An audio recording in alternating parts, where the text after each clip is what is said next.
Met wins were coming from everywhere and everyone.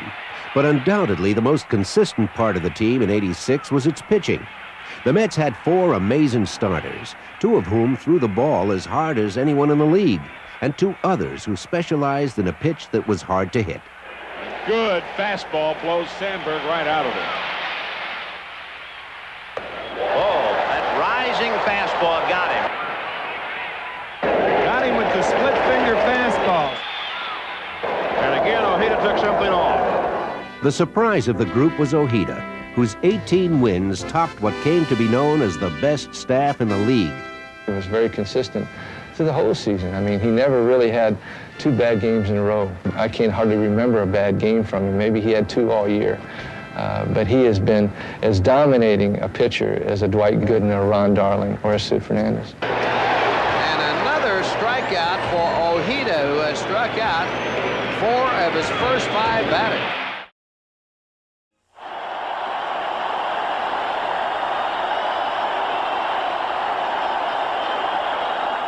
The crowd was 44,131 for the opening game of the National League Championship Series. The Astrodome threatening to leave the ground when Houston's Glenn Davis gave the Astros a 1-0 lead over the New York Mets with a mighty swing in the second inning.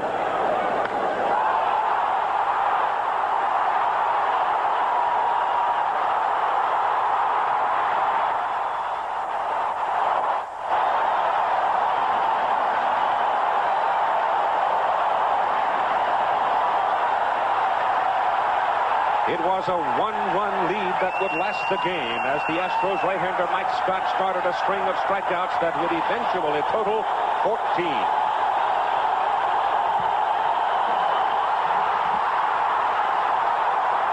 And to protect that 1 run, the Astros played some major league defense.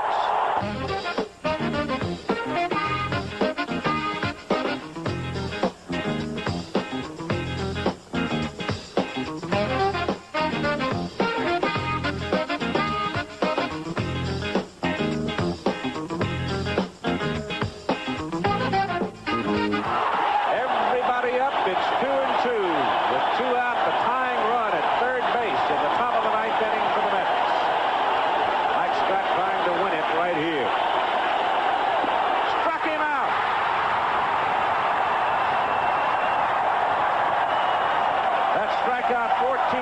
It ties the National League Championship Series record. The Houston Astros have defeated the New York Mets by a score of 1-0 on a 5-hitter by Mike Scott. ABC Sports presents the 1986 National League Championship Series Game 2. Matching the champions of the East, the New York Mets, and the champions of the West, the Houston Astros.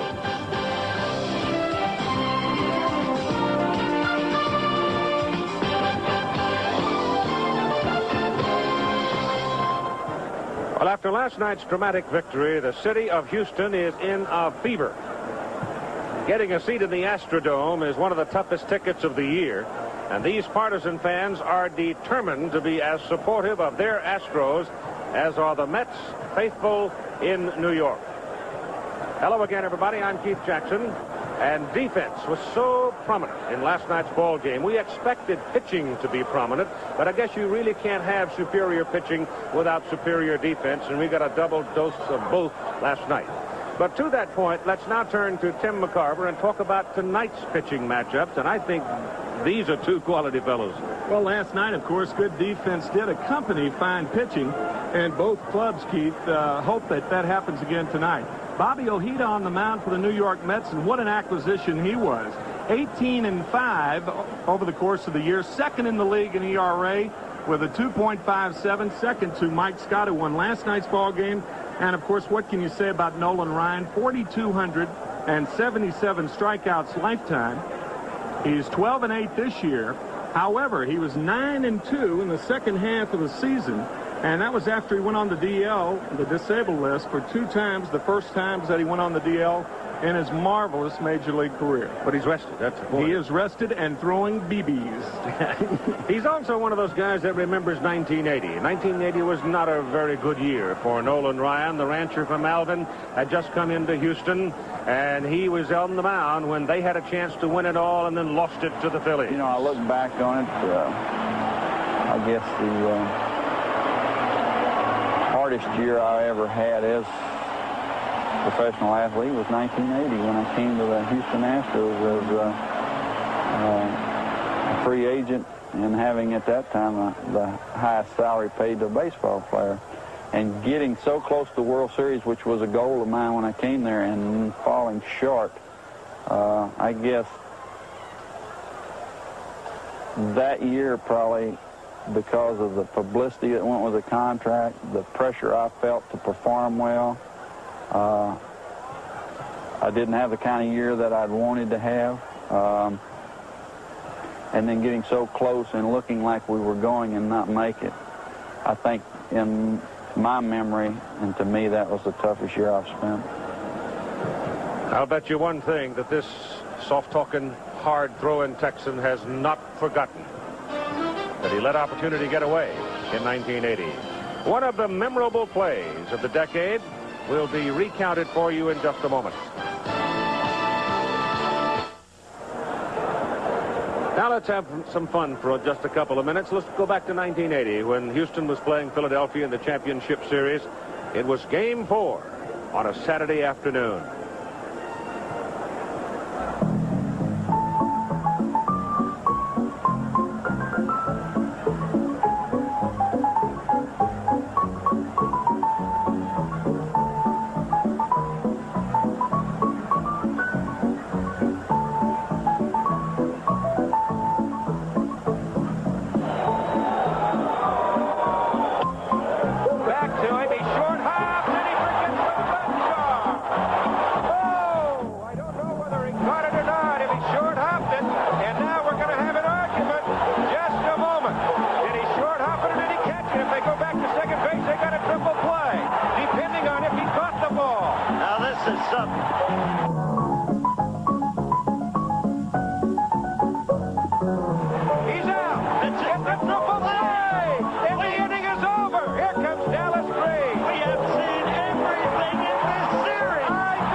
Because he was confused.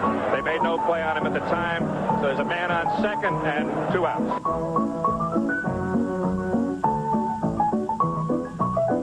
It's very questionable whether I caught it, but I felt that I came up with the ball. But it was I still really don't know for sure.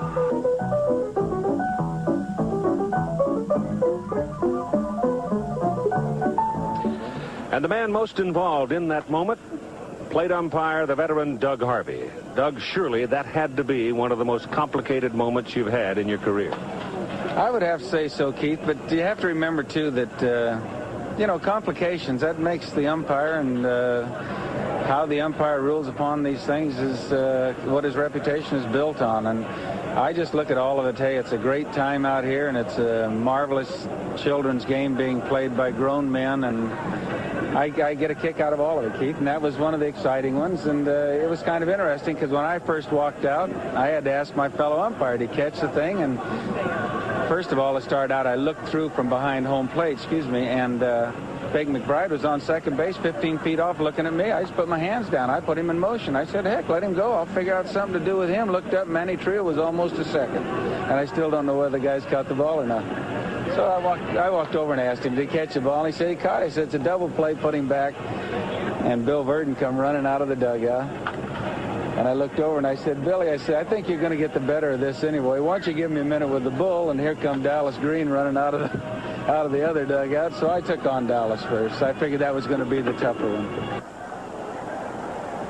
Well, Chub Feeney is here tonight but he doesn't want any of that kind of nonsense. He wants everything defined, clean, and clear because he's heading toward the end of a fine career. He doesn't want to have to face that kind of a call again tonight. And, of course, Doug Harvey got involved in a couple of scrapes last night on called strikes because Mike Scott's pitch was running all over the strike zone, and a couple of guys really got after him.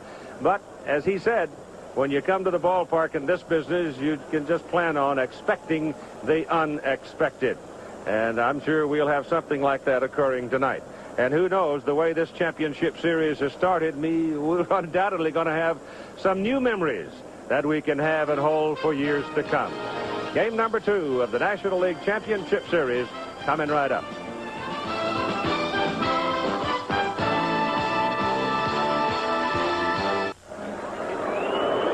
One of the more pleasant rewards of having a sports franchise at any level in any city is what it brings. Everybody in the city of Houston could tell you on any street, I think, tonight, who the starting pitchers are.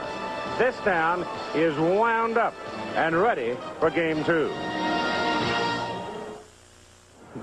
Ted McCarver, let's talk for just a moment about this element, that intangible called emotion. For some reason, I don't feel the intensity tonight that we had last night. Well, I don't either, but the game hasn't started yet. I think once the game starts, you're going to feel it. And the Mets being down 1 game in a 4-out-of-7 series, not nearly as important as it was 2 years ago when they were playing the best 3-out-of-5 series. Much fairer format now. Lynn Dykstra, a comment on the tempo in the clubhouse, the mood of the team after being handled a little roughly last night by Mike Scott. He pointed toward tonight's game.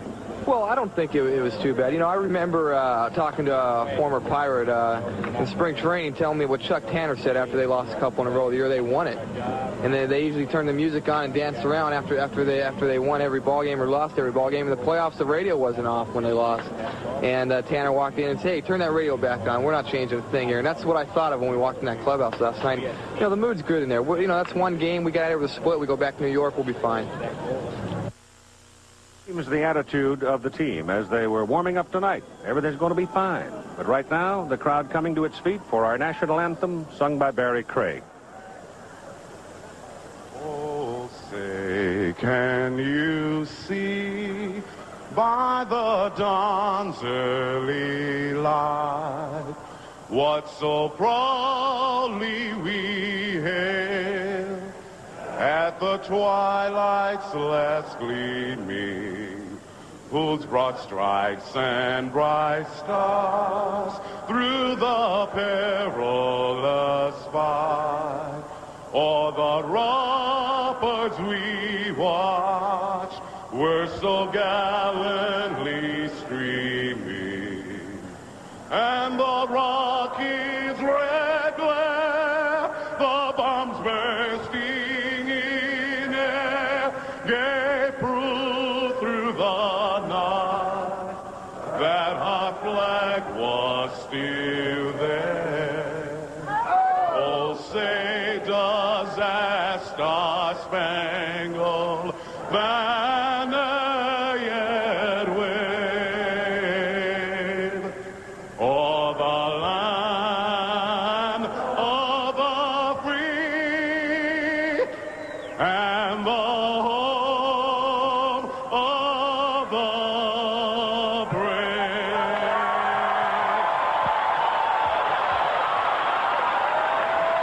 So we are ready to play ball in the Astrodome in Houston, Texas.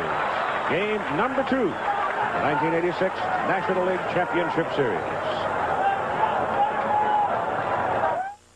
Well, that's baseball, and it's my game. You know, you take your worries to the park and you leave them there.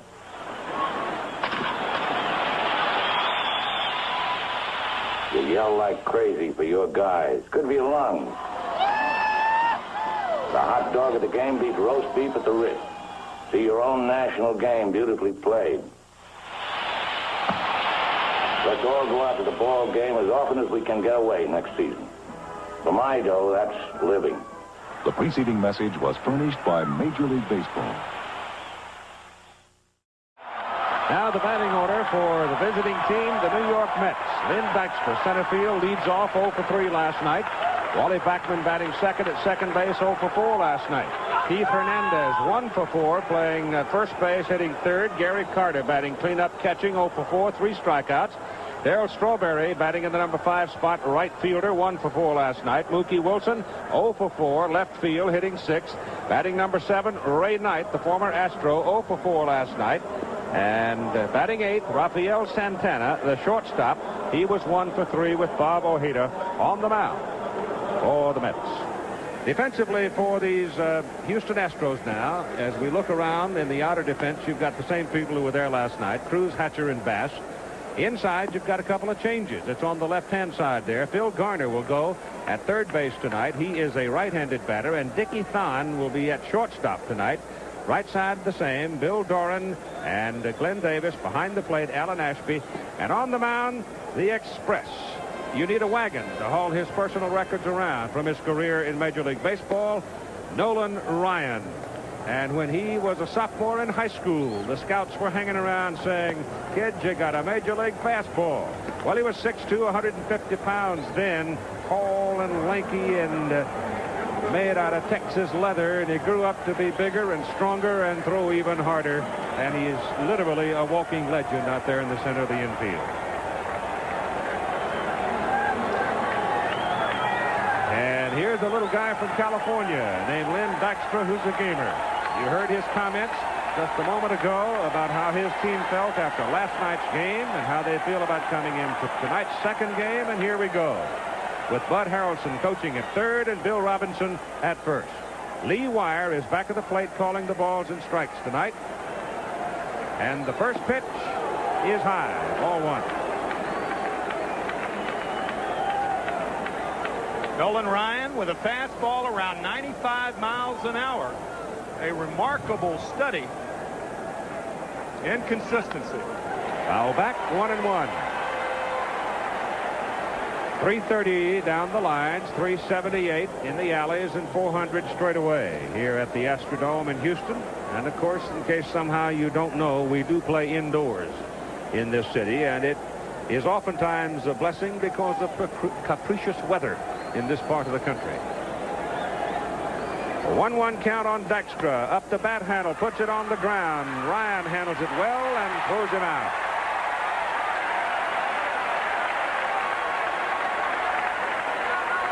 The two key people in this batting order are 1 and 2, Dykstra, and the man coming up, Wally Backman. As you see, Wire behind the plate, Frank Pulley at first, Dutch Renner at second, Joe West at third. Down the line in left, it is Fred Brocklander, and Doug Harvey, who worked the balls and strikes last night, goes down the right field line. Wally Backman showed you last night he has a lot of power inside out as he sent Jose Cruz to the wall to make one of the defensive gems of the ball game. And a play that grows bigger and bigger as time goes on. Lifted to left field. Cruz going back. Turns his back, makes it over the shoulder, catch against the wall, and Dykstra has to hustle back to first.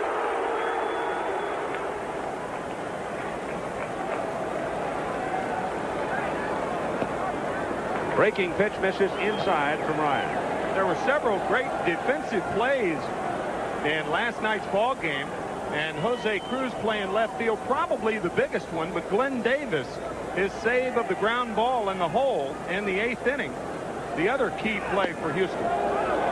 Fastball, this is inside, and now Backman with the edge, and Backman can be tough. He's patient, and remember, he has power the other way, and Jose Cruz is playing him down almost toward the line and left. Well, one thing, even when you're ahead in the count as a hitter, the one thing that's tough to do is get around on a Nolan Ryan fastball. That's hit hard for the third baseman, Bill Garner. And the man the guys call Scrap Iron, who came over here in a trade after a fine career at Pittsburgh. Shaved off his mustache and had to take an ad campaign to reacquaint himself with folks around town, but he is a battler at third. They may call him Scrap Iron, but he does not have a piece of scrap iron on his left hand. It's a soft glove, good, quick hands, and what made that play so tough was that Garner was playing in for the bunt.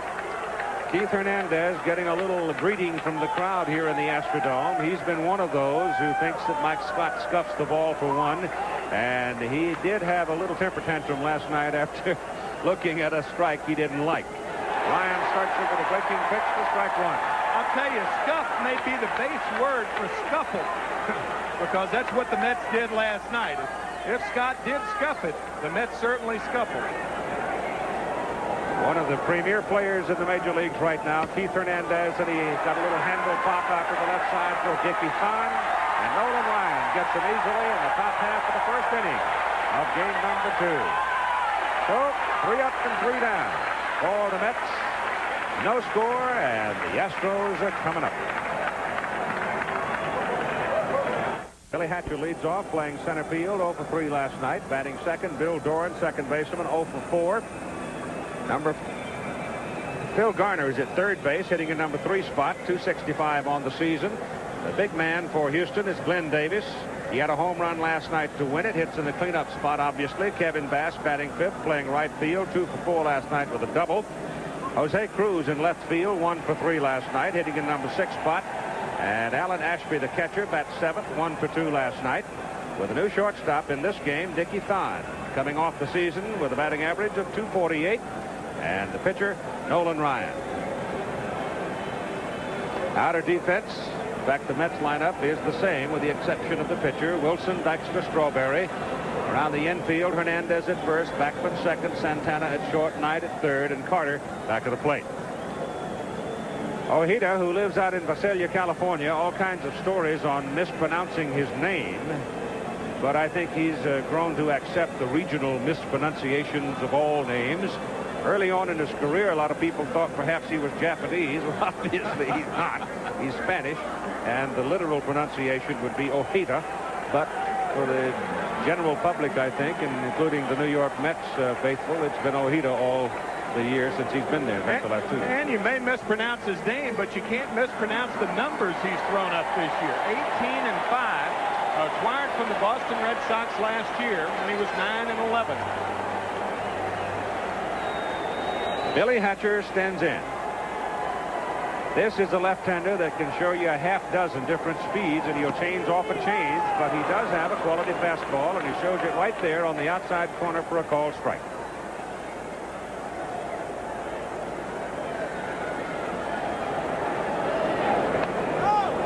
That's fouled away. It's 1-1. And already the yo-yo. He can throw one change after the other. Billy Hatcher, a good fastball hitter and a much better hitter against left-handers. Ojeda, a rapid fire worker, and he'll throw one change up after the other.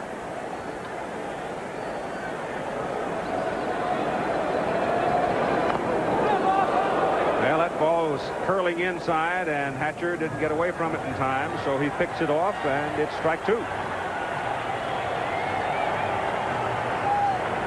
The fastball inside to right-handers is the pitch that makes the change-up away so effective.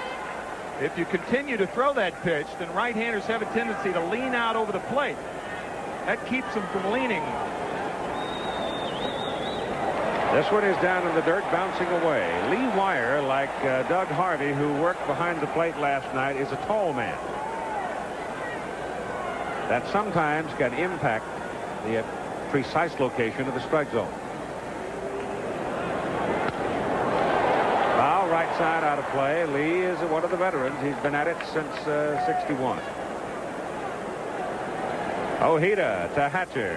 Changeup. Struck him out looking, and Billy takes a walk to the dugout. He knew he'd been had and just walked away. Actually, the third best pitch in the Ojeda arsenal is when he takes something off his breaking ball. Now, you see the breaking ball, and Billy Hatcher goes back to the bench. He knew it was a strike. You could have read Chubb Feeney's signature on that one, but it's still in the strike zone, and you're teetering off balance, and there isn't a confounded thing you can do about it. Bill Doran, 0 for 4 last night, made a great defensive play to contribute to the cause for the Astros. And Ojeda starts him with a fastball, too, but it's down and away. Ball 1. Ball 2. Bill Doran beginning to grow out of his momentary temper tantrums he's shown. He hardly ever says anything to an umpire, but he'll go in the clubhouse and dugout and wreak havoc. leave a lot of splinters. There's a change on the outside corner, 2-1. And that gives you an idea of how much confidence Ojeda has in the changeup. He'll throw at any count. I'll tell you something else he'll do, too. He's a tough guy. He'll put you on the seat of your britches if he thinks you're intruding in his territory. That ball is hit down the right side, curving and off the wall. Strawberry came all the way to the wall on it, but it hit the corner and caromed away for a foul ball. It's hard to read, though, when you're going at speed and you know there's a sharp, hard corner waiting for you. 2-2 pitch. Struck him out. So an impressive start for Bob Ojeda. Strikes out the first man Hatcher looking, gets Doran swinging. 2 down for Phil Garner.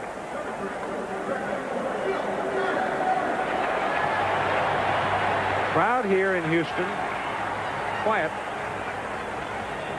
They don't come up roaring until something happens. More like I would equate it to a California baseball crowd. Wait till you get to New York. It'll be noisy when they come to the ballpark.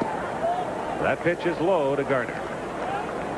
Be interesting to see how Ojeda faces Phil Garner and what he does with him. Garner, the only Astro to homer off Ojeda this year.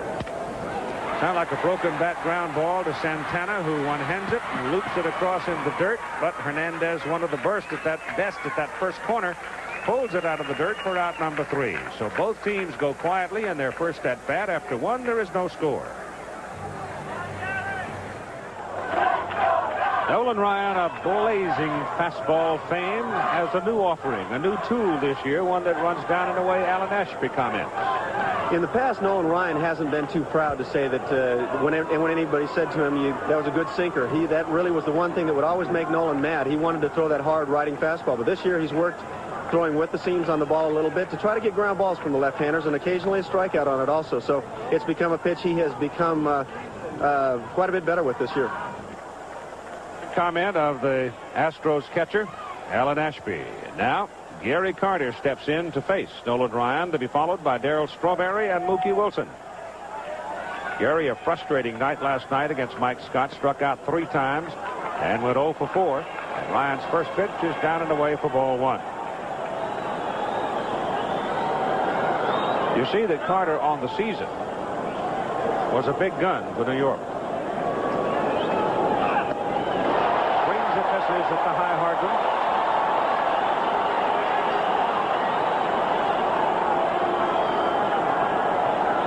Boy, that thing comes on you in a hurry.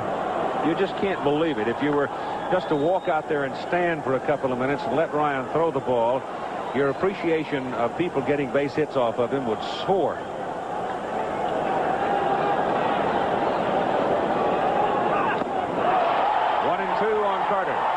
If he were a young man, you could understand it. He's 39 years old. He signed professionally back in 1965. And think about this. In his major league career, he has thrown over 50,000 pitches. And, of course, dominates way out in front in career strikeouts. 1-2 pitch to Carter. Foul back.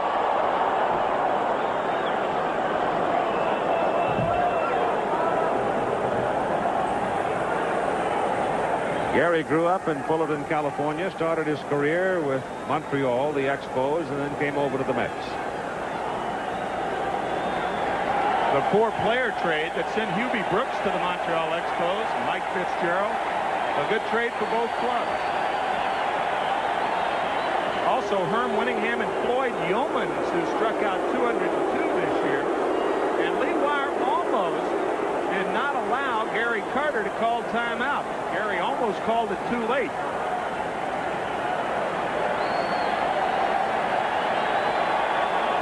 Now the 1-2. First strikeout of the ball game for Ryan.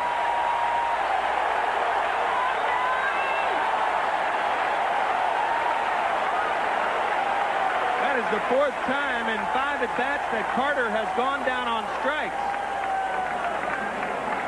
And Carter looking back, you do not see Gary Carter take defensive swings like he has taken through the first 5 at-bats in this playoff series. Darryl Strawberry. Mets right fielder. Ryan took a little off that one, and it's low. Seasonal stats there for Strawberry out of Crenshaw High School in Los Angeles.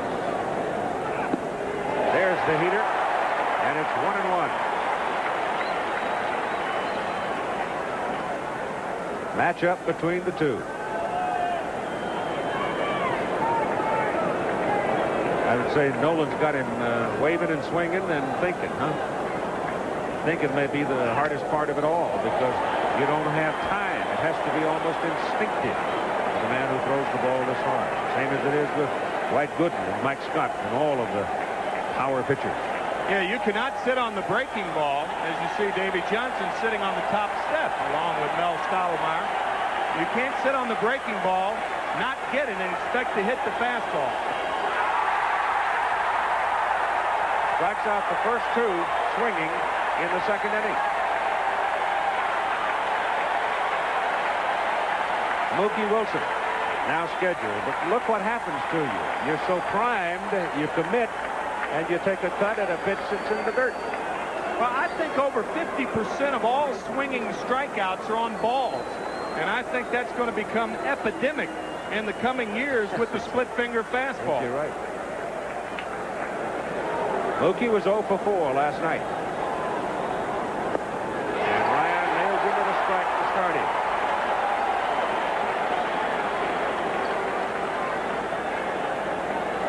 Crowd beginning to come around a little bit now. Strike two.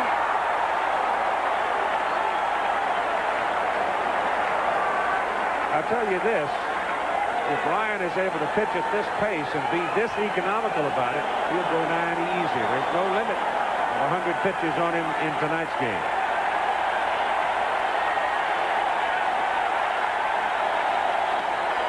That ball is going to drop for a base hit. No, it didn't. Oh, what a fine play by Billy Hatcher. It looked like it was sinking, and at the foot speed of Hatcher produces the play. So let's have a look at it as we are played an inning and a half, and there is no score, and watch this catch by Hatcher. That's the advantage of playing the count with 2 strikes.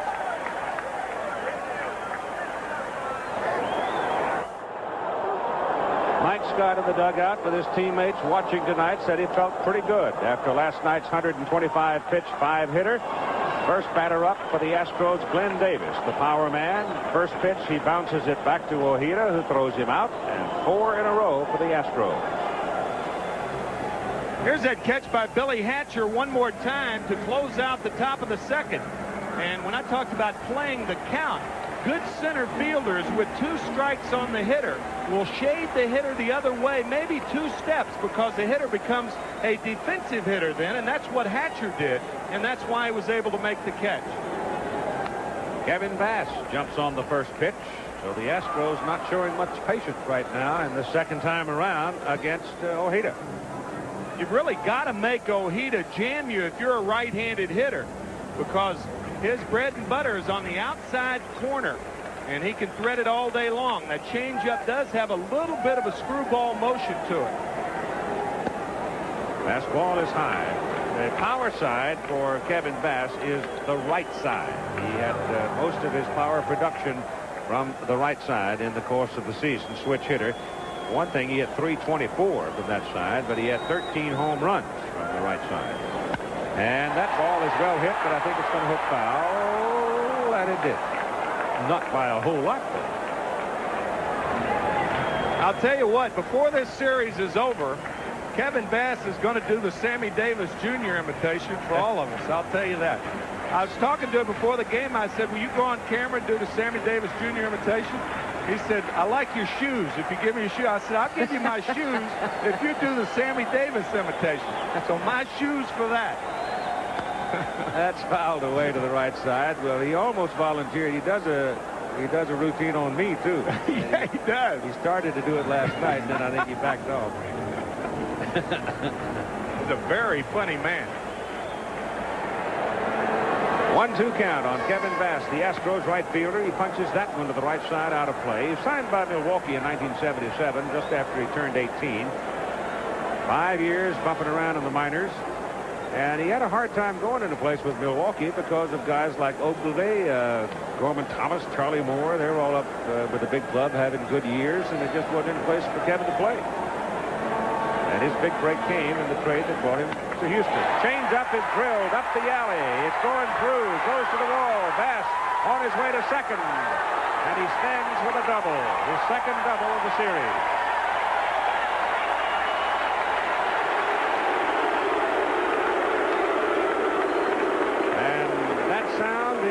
Jose Cruz, who's coming up, but have another look as Bass jumps on the chain.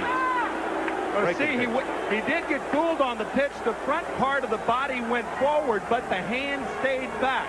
And that's necessary. Even if you're fooled on the pitch, if the hand stayed back, you still maintain your power. And that's what Bass did then. Cruz 1 for 3 last night. And goes right up the middle. Bangs it off Ojeda. Santana comes up with it. They make a play at third as Bass had gone past the bat, but he reaches back in time. It's a base hit for Cruz.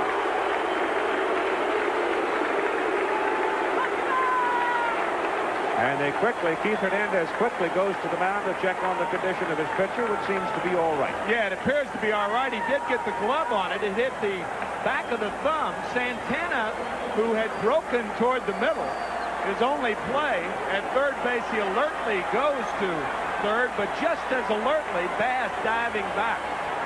And Alan Ashby now with an opportunity to drive in the first run of the ball game. Bass at third, Cruz at first. Ashby 1 for 2 last night. Little check swing, tap back to the mound. They'll make the play on Bass, who broke for the plate.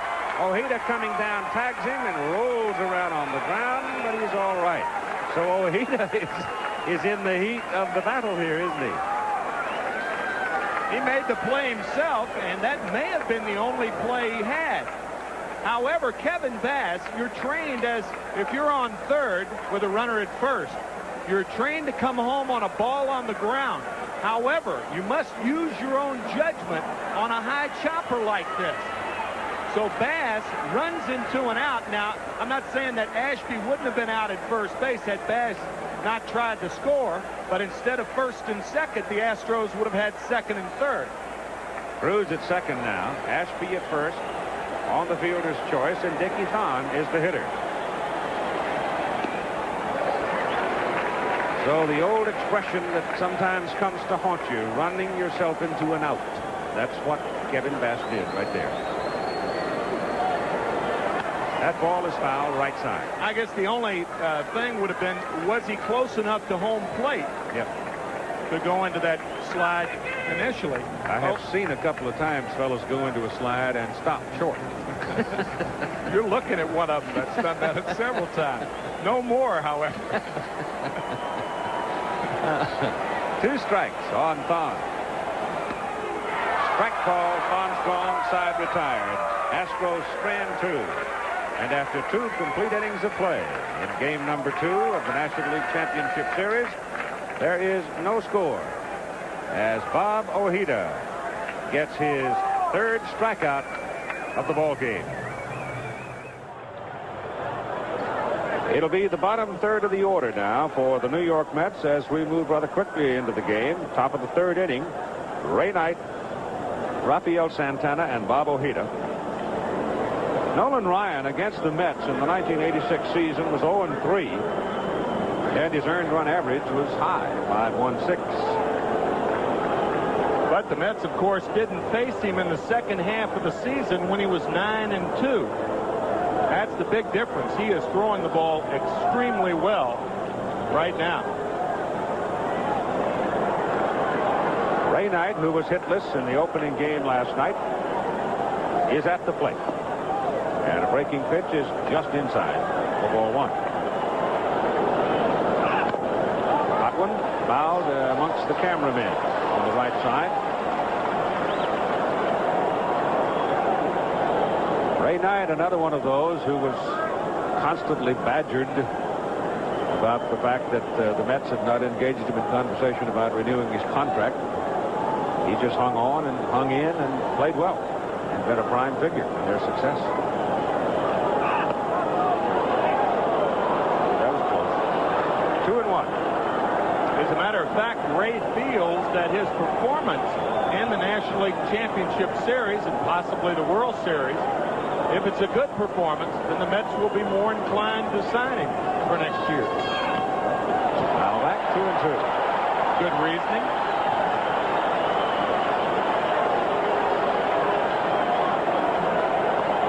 Of course, the matter of Nolan Ryan's future, he's got a decision to make, perhaps, in the near future, because the medical folks have talked to him about the possibility of a Tommy John-like operation, that is, putting some new material in that elbow to hold it in a firmer position with that stretched ligament.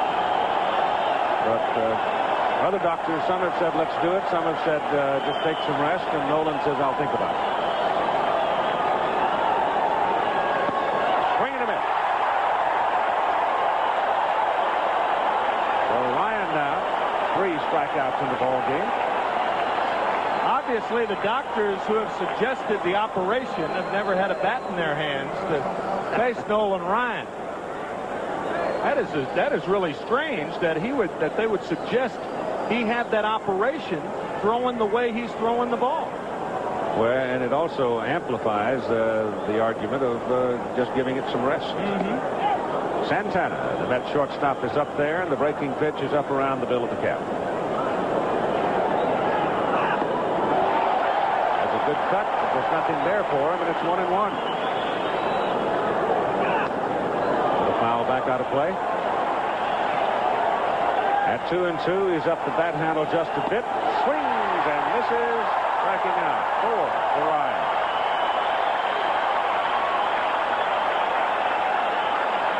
And where would you say that one was, Tim? Outside half. Looked like the ball really sailed.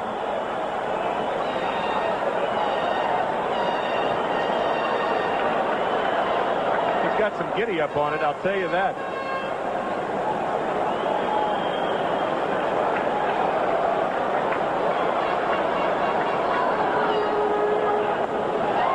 Bob Ojeda takes a cut.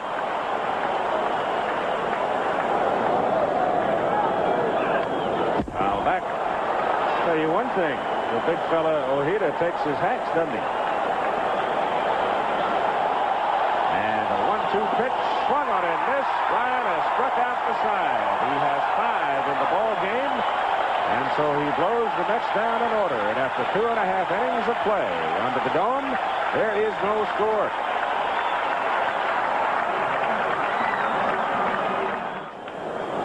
Nolan Ryan leads it off now for the Houston Astros, standing at the plate with a ball 1 count on him, and beats it sharply to Ray Knight at third, and he's thrown out.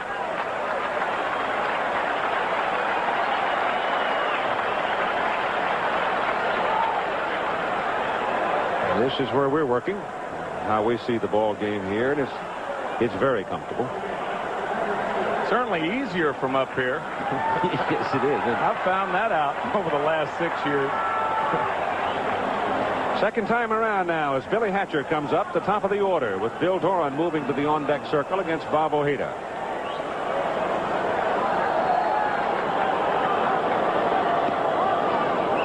Hatcher leans and holds, and it's ball 1. I think in complete contrast, you'll find that Lee Wire tonight, the antithesis of Doug Harvey, he has a wider strike zone. Ball 2.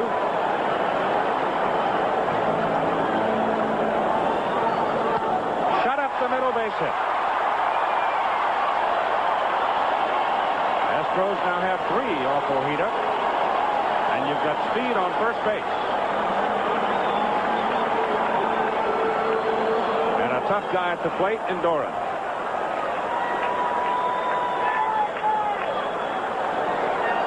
It's not going to be as tough for Carter to throw out Hatcher tonight as it was last night. Doran's batting from the right side, and also Bobby Ojeda, left-handed pitcher, so I wouldn't look for Hatcher to get the type of jump that he got last night to steal second. Well, he's got that front foot hooked on the rug. And Ojeda's going to make him come back. Ojeda does not have a good move. However, the very fact that the left-hander is looking at the base runner is enough to discourage most base runners. Luke Rock, who stole over 900 bases, used to say that it was easier to steal off a left-hander than a right-hander. Yeah, but he was truly gifted. 1-2 to Doran. Punches the ball in the air, back behind second base. Going hard is Beckman, and it's a good play. And Hatcher had made the turn all the way around second base, and he has an easy double play. So apparently Billy was absolutely convinced the ball was going to drop, and he was all the way around second and halfway to third, and then said, whoops, I'm embarrassed. And the inning is over. No score in the ball game. I want to spend a moment with one of my favorite people, Peter Ruberoff, who is the commissioner of baseball, and I want to congratulate. I know that one of the things that you had in mind and wanted was to have every team in baseball draw $1 million, and by golly, you've done it. Well, the fans did it, and you know, we've emphasized family sports, a place you could bring your kids, keep the prices under $10, clean up the stadiums, and it's working for baseball. And also, it's, you know, this is a national pastime, and you know what you saw last night and you're seeing tonight, it's a very special thing. What we saw last night was a pitch that may be the most dramatic pitch to come into the game since a slider. I'll tell you, that split-fingered thing that they're throwing around is a sight, isn't it? I'll tell you, it was exciting. It really was, and it was great for the fans, and it's going to be a great game. Backstra with a bounce over to first base, and Davis does it himself. And you've got one gone here in the top of the fourth inning. I've never seen, I don't think, Peter, two pitching staffs on separate teams with the depth and quality we're looking at here in this series. Yeah, I don't see a weakness in either side. And, you know, they're debating. They got pitchers in it, don't even know if they're going to use, who are pitchers that would be absolute starters of the first game for a lot of teams. And a lot of youngsters. Well, you got to be pleased going into this one, the way things are going right now. I agree with you. I think the game is, this new generation is taking it to heart. They turned around a lot of towns in America that some people didn't believe in. This town, some people didn't have such nice things to say, but look at this crowd. And you know, towns like Pittsburgh, people were counting out. Cleveland, it doubled its attendance. It's a baseball on its way back. It's a family sport, and it's going to be fun in 1987, too. Well, the civic leadership, I think, shows a fresh new commitment. I was at a dinner in Pittsburgh, and the mayor there was more concerned about what was going on over at Three Rivers than he was what was being said from the dais.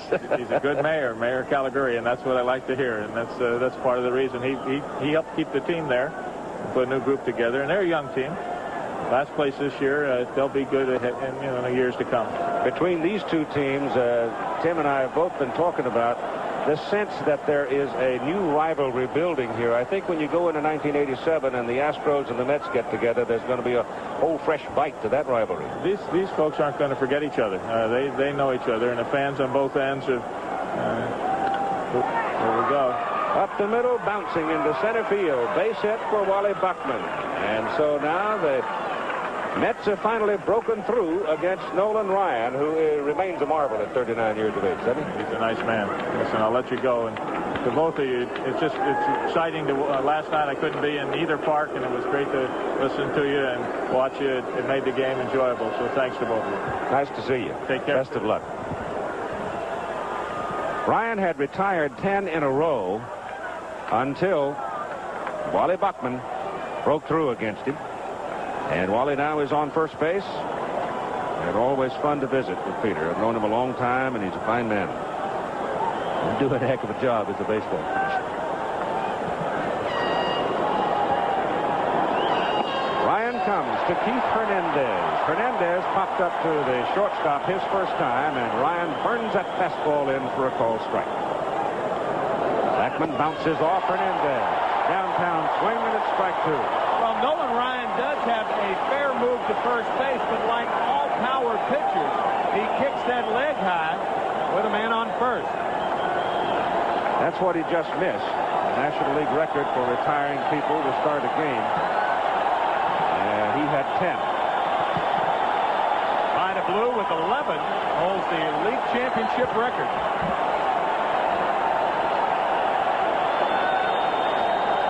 A 2-strike count on Keith Hernandez. Little looper, and it drops in center field for a base hit. Backman turns at second and holds on, and now the Mets have something working. The Astros had a little flurry going back in the second, ran themselves out of a scoring opportunity, and now the Mets with one out. Runners at first and second. Sometimes pitchers do exactly what they want to, and a hitter still gets a hit. Nolan Ryan had that pitch exactly where he wanted to. You saw Wally Backman could not tell whether Thon would make that play, so he did hold up a second, thereby stopping at second base. And Gary Carter is at the plate. Not all balls hit hard are bad pitches, and not all balls that are hit softly are good pitches.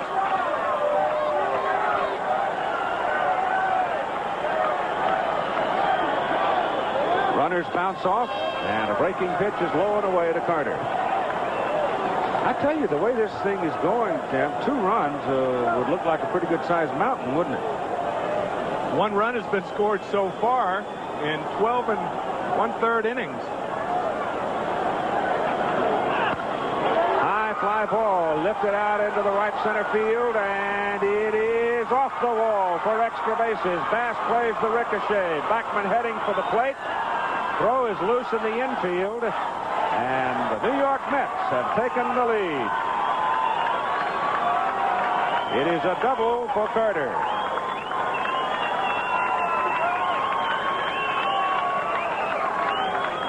Well, there's just no way for Backman, who would score certainly, but for Hernandez, and obviously, if he were running all the way on this ball, he would have scored easily, but no way for him to tell whether that ball's going to bounce against the fence. The carom played beautifully by Kevin Bass to hold Hernandez at third base and hold the Mets to only 1 run. You still have 1 out. Base runners at second and third now. Hernandez at third and Carter at second. Mets are leading 1-0, and here is Darryl Strawberry, who struck out swinging his first time up. I don't think he'll get a strike here, and Darryl is a bad ball hitter. He has to be very patient.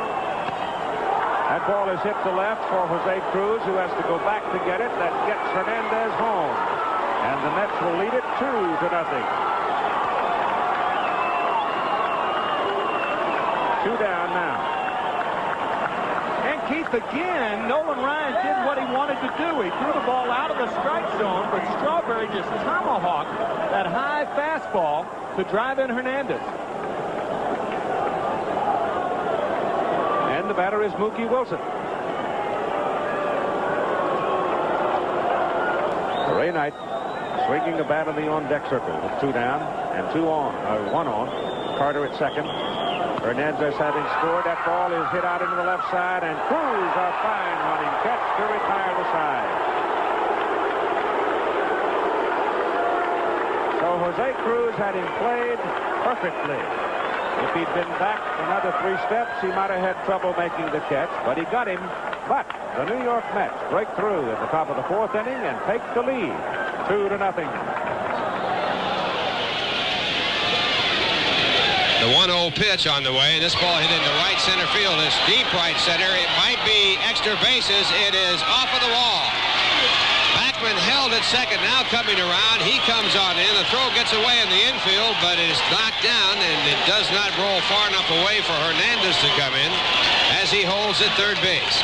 So the Mets score as Gary Carter gets his first hit of the series, a 2-base hit to deep right center field. Championship Series resumes for Game 3. The Boston Red Sox and Angels at Anaheim Stadium in California. Oil Can Boyd going for the Red Sox against John Candelaria, another pitcher who's coming off elbow surgery. But his last few outings, he's been impressive. Oil Can had a bit of trouble early on in the year, but he too has thrown very well since coming back. So the Angels, the Red Sox get busy again tomorrow from the West. Now Michaels and Jim Palmer. I'm slightly envious of Al, at least. He got to go home, sleep in his own bed, and eat at his own table. Bill Garner, Glenn Davis, and Kevin Bass are scheduled at the plate against Bob Ojeda. Kirk Douglas among those watching the ball game tonight. And right in front of him is the new president of the National League, a man from Yale.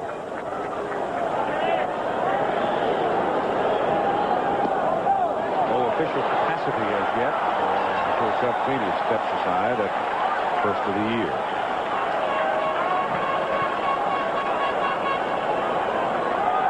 Art Giamatti, you sit down and talk baseball with him, and you sort of wander through the annals of man's history, because he finds something that's applicable from all walks of life to the game of baseball. Die-hard Boston Red Sox fan, and here he is, the president of the National League. That's kind of funny, isn't it? Bill Garner with a 3-1 count. And it's outside and Phil's aboard. So the Houston Astros get the leadoff man on here, trying to retaliate in the bottom of the fourth as the Mets scored twice in the top of this inning. And that is the first walk of the ball game for Ojeda. And here's the big man, Glenn Davis, who had the big hit last night, a towering shot, 400 feet, had 31 big ones during the course of a year. And he will take it out of anybody's ballpark if he gets it solid. You make a mistake with that breaking pitch and you don't see it anymore. That pitch is low inside ball one. I'll tell you, Keith, Tuesday when both teams worked out here at the Astrodome, I was by the cage and I was watching Glenn Davis hit. Now, I've been watching batting practice for 27 years in the big leagues and in professional baseball. And I have never seen the bat jump off the ball or the ball jump off the bat any quicker than it did off Glenn Davis's bat. A little late with that one as Ojeda came with a fastball on the outside. He's an outstanding low ball hitter as well, but he told me yesterday that he thought he would go at least against Gooden. Now, I didn't talk to him tonight about it, but against Ojeda he might have gone back to his normal bat, but against Gooden he went down. He went to 32 ounces. 1-1 pitch. Low in the dirt. Gary Carter blocks it. And Bill Garner stays at first base.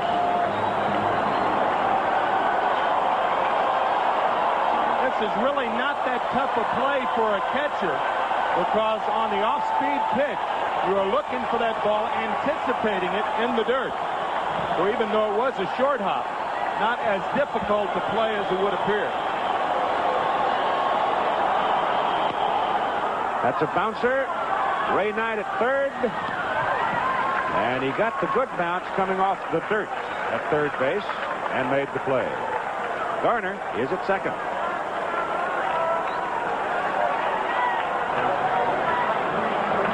Glenn Davis is a better than average runner. Look at the lead and the jump that Garner gets off first base. That forced Knight, who backs up a step to make the longer throw to first and not get the lead runner. Heads up base running by Phil Garner, who had an excellent jump off of first. And now it's Kevin Bass. Bass had a double, but then trying to run on contact and score from third. When Ashby's bouncer to the pitcher, Ojeda, made the tag on him himself. And he ran into an out instead of scoring the run when Houston had its opportunity back in the second inning.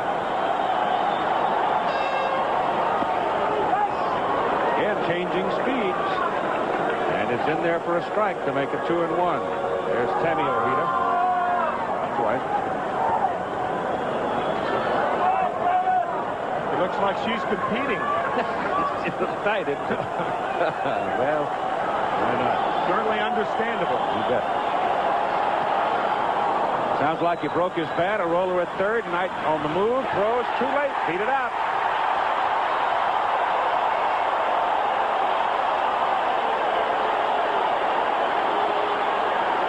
Was playing him deep, well back of the bag at third, and you've got to respect him because the right side is his power side, and he just sort of wristed the ball down toward third. Remember last night when Bill Doran looked at second and then threw to first to try to get Dykstra?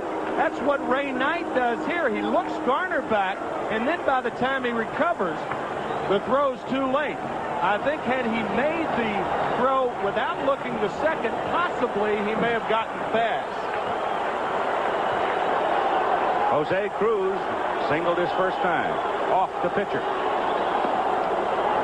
Ojeda brings the fastball in for a strike.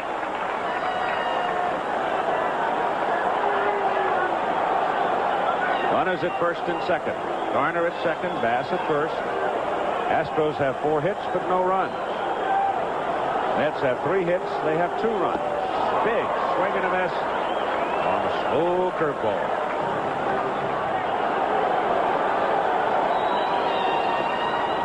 Jose almost bit at it. Checked just in time, and it's 1-2. I'll tell you one thing. You look at him for 4, 5, 6 innings, and he will really have you fishing, won't he? Yeah, he doesn't throw a lot of balls down the middle of the plate. He is not a fat part of the plate pitcher. In and out. Struck him out.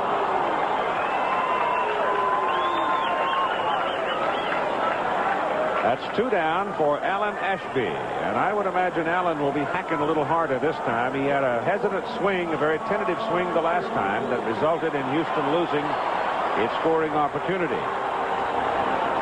After 2 curveballs, the fastball on the outside part gets Jose Cruz. That's 4 strikeouts now for Bob Ojeda. Sharply struck. Good play. Knight, third base. Steps on the bag. Gets the force. Garner coming down. And the Astros are turned away. Stranding 2. That's a total of 4. They have left on base so far in the ball game. And so after 4 complete innings of play in Game 2 of the National League Championship Series, it is now 2-0. The New York Mets lead.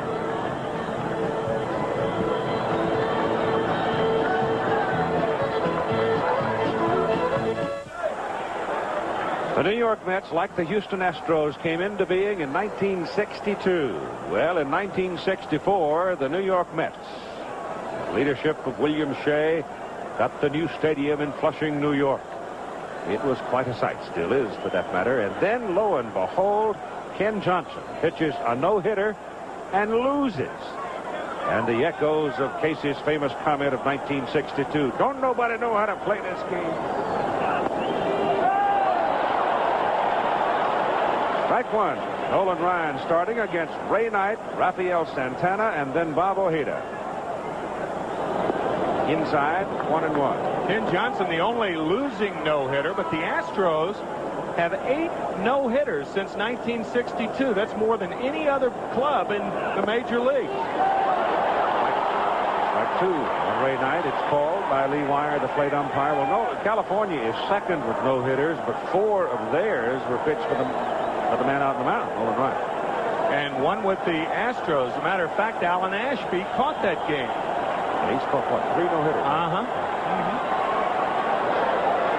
Jugs gun checking him. 1-2 pitch. It's low.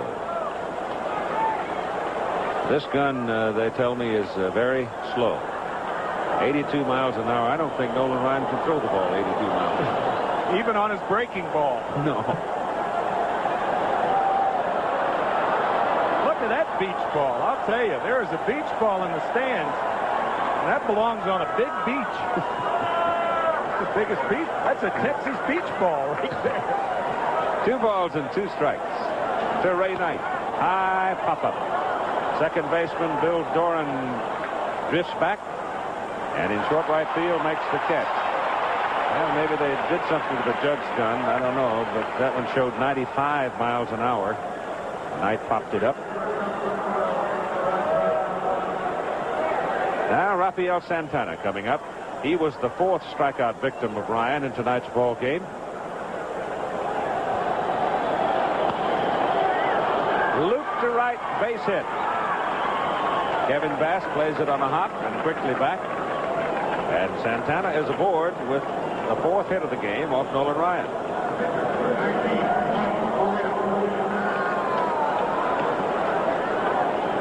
Ojeda now will come to the plate. Well, they're pecking away at Ryan. Again, he has not thrown over 100 pitches since his last start before he went on the disabled list the first time. That was back in the latter part of May. So he may be tiring. Well, you're in the top of the 5th inning. He's thrown 61 pitches so far. Ojeda squares to bunt, and Glenn Davis and Phil Garner could shake hands with him by the time Ryan brought the ball to the plate, and he fouled it off. Well, I guess he didn't foul it off. It's up on the board as ball 1. Pulled his bat away and has a good look now down to now it is a strike. I thought he fouled that ball. He looks down to Harrelson now and steps back in. Somebody got hit. The ball got hit with something. Pops it up. Ashby coming back and can't get to it, and Phil Garner is right there with him. And it's 2 strikes. He's going to try the bunt one more time and gets it down. And Garner whips it to second. Back to first. Got him at second and missed him at first. Boy, that was close at second base.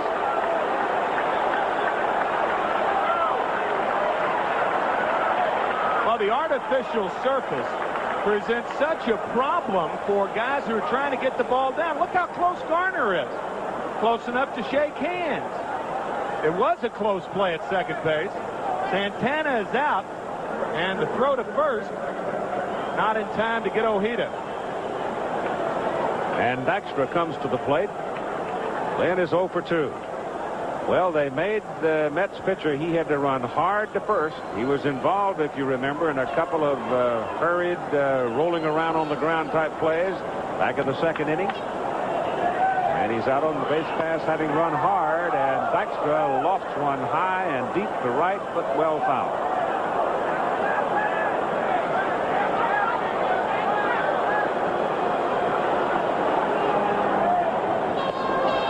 Down goes Dykstra. Dykstra staring out at Nolan Ryan. If you remember last night, Dwight Gooden shaved Kevin Bass after the home run by Glenn Davis. That was close. These guys are playing for all the marbles. 2 teams in their silver anniversary going for the gold, and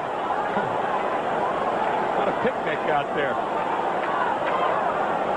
That was close, though. Very, very close.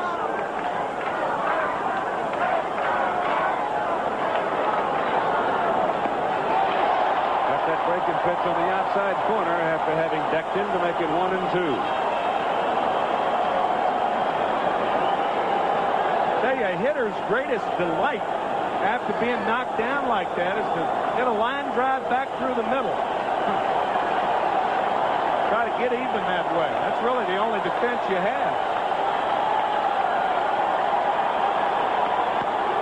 Hit in the hole. Past shortstop into left field. Base hit. Ojeda to second, and Dykstra is aboard at first.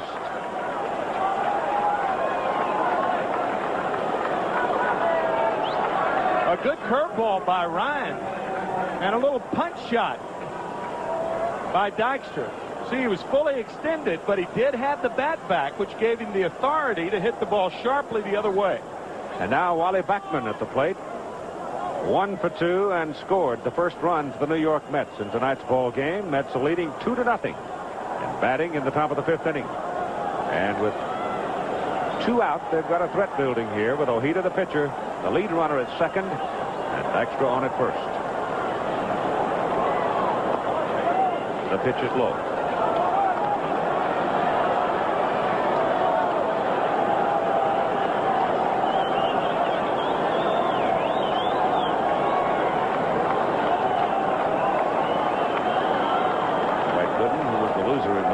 Ball game there.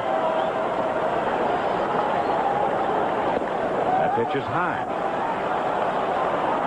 I think you might see some action now in the Houston bullpen. That dugout is stirring.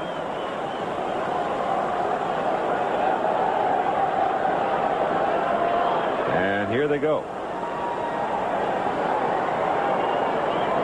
Anderson, I think Larry Anderson, one of those heading that way. Right-handed pitcher. That ball is grounded to center field. Base hit. Ojeda coming around third. Here's the throw. They let it go through, and it bounces past Ashby to the backstop, and the other runners will move up. It is 3-0 New York. Dykstra over to third, and Beckman moves up to second on the throw. Well, Billy Hatcher did everything right on this throw to try to get Ojeda, except throw the ball down the line. If this throw is true, Ojeda's an easy out. Not your Spalding guide slide right there, but it is a run, and that's what the Mets wanted. But Billy Hatcher, had that throw not been offline, he would have had Ojeda at home. As a matter of fact, it was almost, Ojeda was so slow getting around the corner that it almost possible for someone else to handle the ball, to cut it off and still get it. But they didn't. And so the runners are now at second and third. It's an error on the throw in from center field. 3-0. Mets have 6 hits. And the batter is Keith Hernandez. That ball is hit sharply. It's past Hatcher against the wall. 2 more runs score. Mets lead it 5-0. Hernandez headed for third. Triple.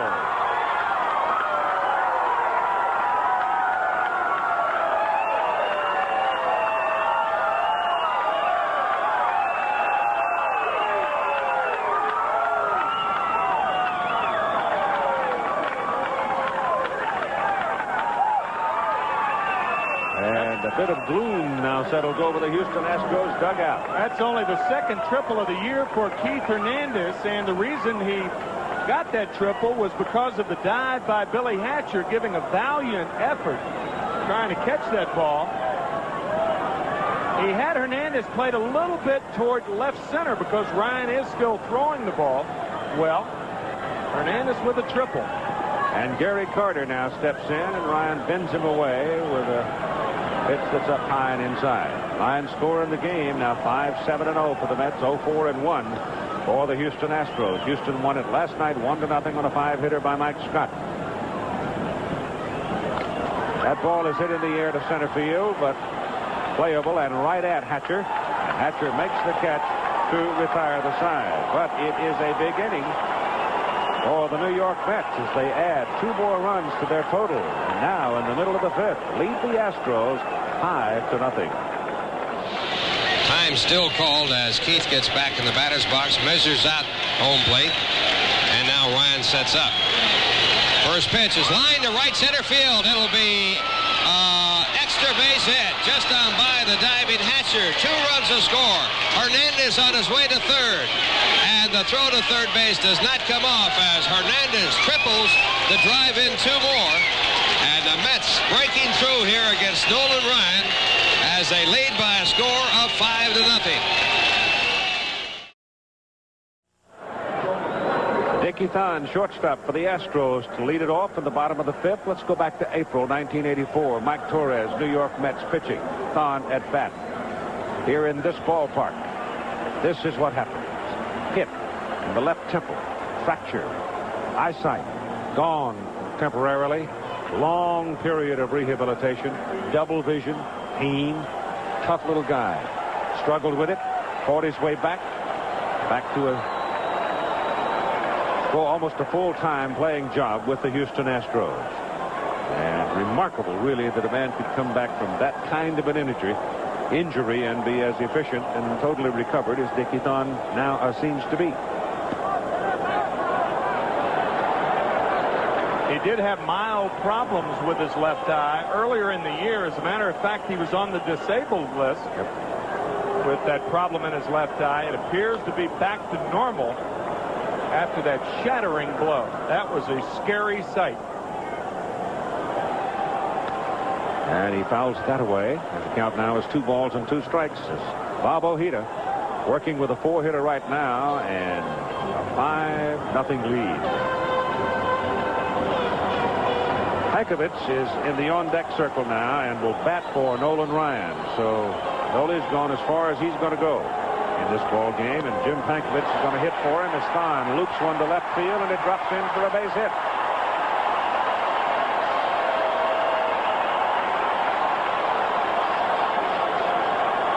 Jim Pankovic coming to the plate. and he brings a .283 batting average. As a pinch hitter, 38 times, he has 11 hits, and he hooks that one sharply against the wall down the left field line foul. So he's been one of their better pinch hitters on the year. Larry Anderson in the bullpen, seemingly ready to go when the call comes to him.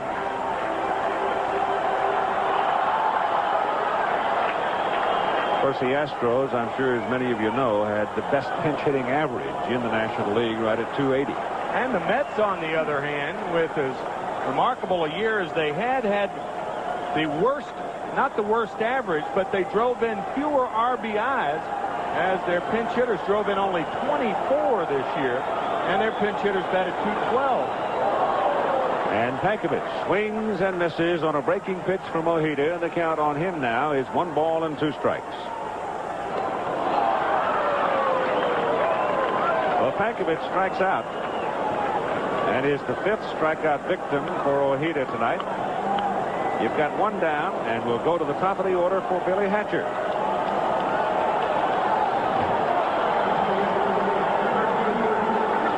Hatcher getting his first hit in the series back in the 3rd inning with a single. Struck out looking his first time up. And Ojeda's outside and away with it. High pop-up on the left side. Shortstop Santana is back and calling, and 2 down.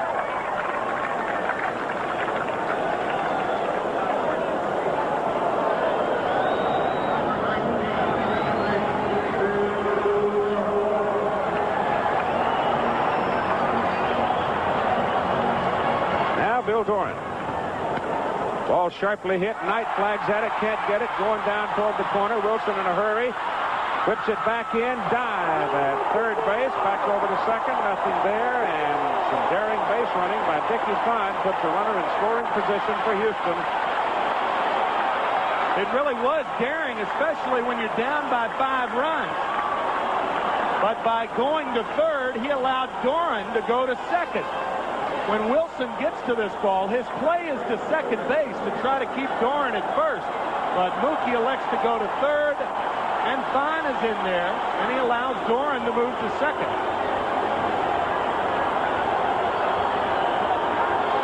I believe they'd have had a play at second, don't you? I think at least that stops Doran. An outfielder getting to the ball quickly, and Wilson did that. And with a 5-run lead, you don't take the chance, thereby allowing another runner to be in scoring position. You'll give up the 1 run. It's like a prevent defense. You'll give up the one pass, but not the bomb. Goes as a single for Doran, advancing on the throw. Runners on second and third now, and Bill Garner is the hitter, and he hits a fly ball to center field. Well back to the track, making the catch, Dykstra for the 3rd out. So Dykstra had to go all the way back to the warning track to haul in the high fly ball by Phil Garner for out number 3. So the Astros strand 2 more. That's a total of 6. 5-0 Mets. Back with game 2 of the championship series after this message from your local station. Astros baseball, doing it up right. 86 Astros season tickets now on sale, and what a year for Astro fans. The 25th silver anniversary season of great Astro action, including the 86 All-Star Game. And now for each season ticket purchase, you can buy an All-Star ticket. Offer good as long as All-Star tickets last. Call the Astro season ticket office today. Astros baseball, doing it up right.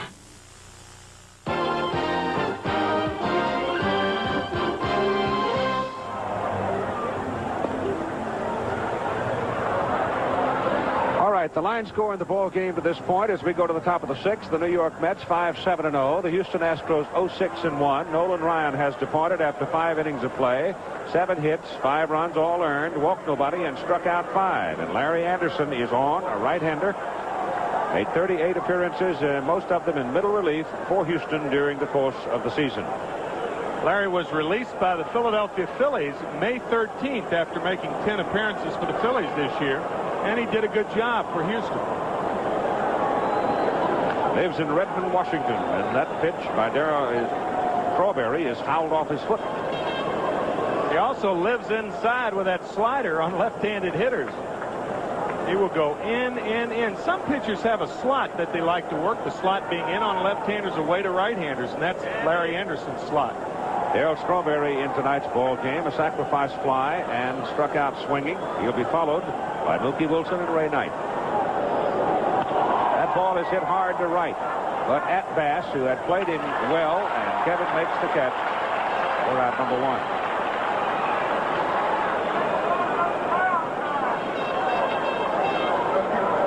The pitchers for game number 3, which will be played at noon Saturday at Shea Stadium in New York. Noon Eastern Time, seen here on ABC. Bob Knepper will go for the Astros, 17-12, 3-1 against the Mets on the season, against Ron Darling, who had a 15-6 season and was 1-1 versus Houston. Wilson sliding up the handle, looking to put the ball down, what with Garner playing deep at third base. And the pitch came high and tight to him for ball 1.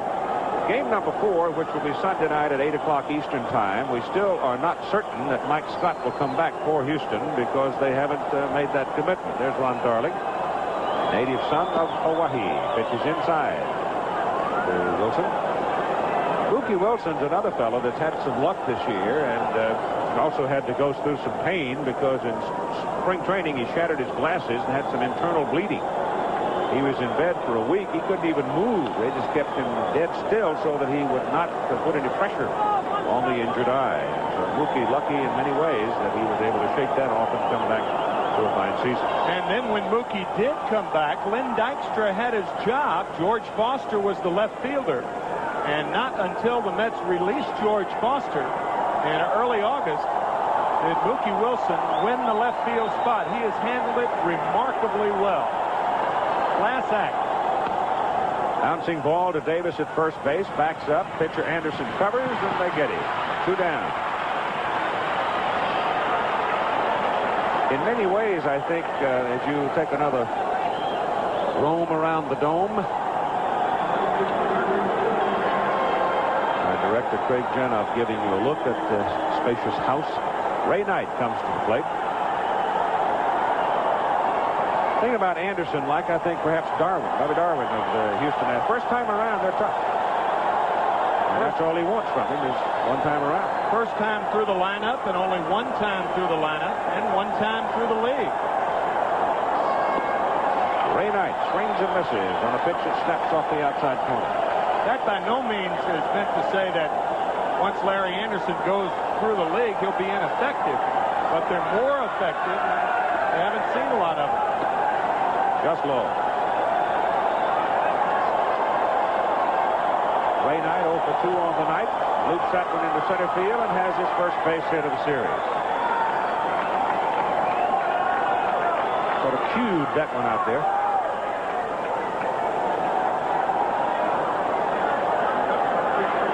Albany, Georgia, Farmer. This ball in on Ray. He just fights it off.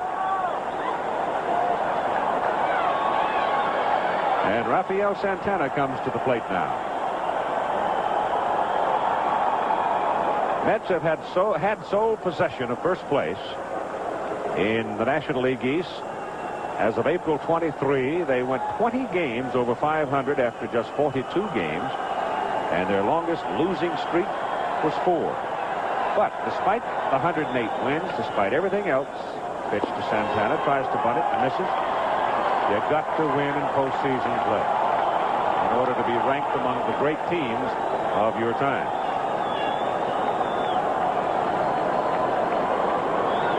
Rafael Santana trying to bunt there, Keith. Really not a good play with 2 outs. Whoa. Anderson almost threw that thing in the dugout that time. That was a good play. Davis made a good play. Certainly did. Just sort of lobbed it over there and didn't have enough on it. First thing you knew, the thing was sailing toward the dugout. Comes back to Santana and gets a strike on him. Rafael was looking, and it's 2 strikes. Struck him out. A pitch that was well out of the strike zone. Santana waved and misses, and so the Mets strand Ray Knight, they've left only 3 on base. They lead in the ball game in the middle of the 6th by a score of 5-0. The top ERA people, earned run average people, against Houston this year. And you know what? The top 4 guys are all left-handers. Dave Palmer, Atlanta, being the lone right-hander in that group. The lefties have had their way to some degree against the Houston Astros this year. And Bob Ojeda will be pitching now to the middle third of the order. Glenn Davis, Kevin Bass, and Jose Cruz, leading 5-0. Davis is tapped back to the pitcher and bounced out to the third baseman.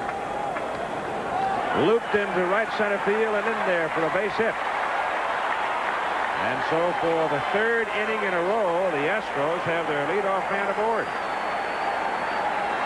That's a good piece of hitting by Glenn Davis. He's looking away. He's protecting against that changeup again. And serves a little flare in the right center. The Astros, remember, have come from behind 39 times this year, as have the Mets.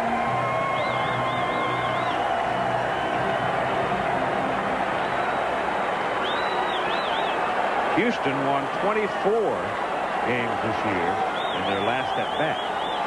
That did not lead the National League. San Diego led the National League in that category, but 24 is a bunch. Now Calhoun gets up in the Houston bullpen to join Danny Darwin.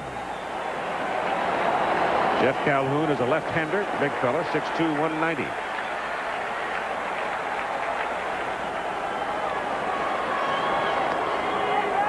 Two and one.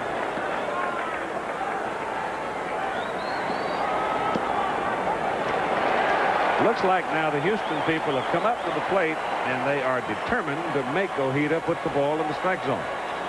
They certainly weren't determined the first 5 innings. No, they weren't. Even though the Astros have 7 hits, they still have failed to score against Ojeda. That one was in there, and Bass had his Sunday swing at it and just tipped it. Full count. We haven't seen that much tonight. In fact, I think that may be the first one. Full count. Doubtful that Davis will be running here with the Astros trailing. Bass walks. That is the second walk issued by Ojeda in the ball game. Davis down to second, nobody out, and Jose Cruz coming to the plate, and Gary Carter's out at the mound.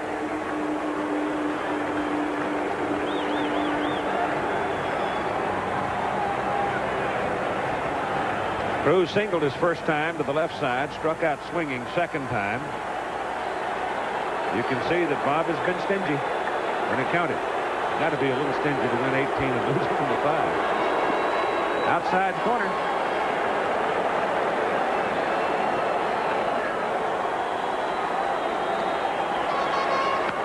Cruz hit a high pop-up. Right side, second baseman Backman going back. He's called off now. Dykstra, the center fielder, takes charge and makes the catch.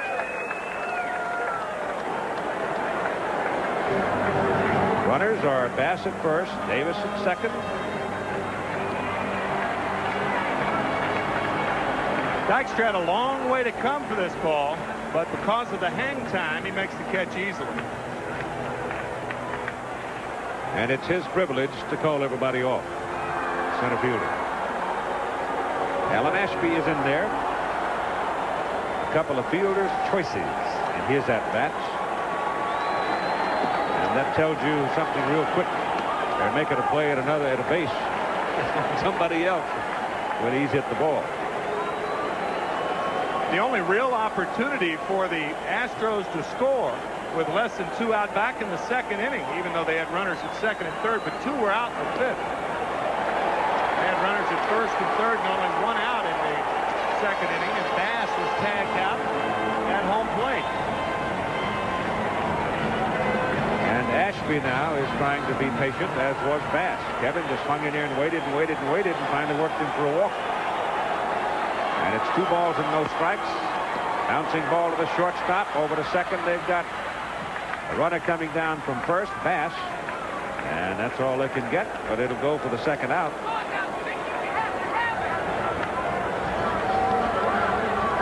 And once again, Ashby is on base via the fielder's choice a third successive time. And here's Dickie Thon.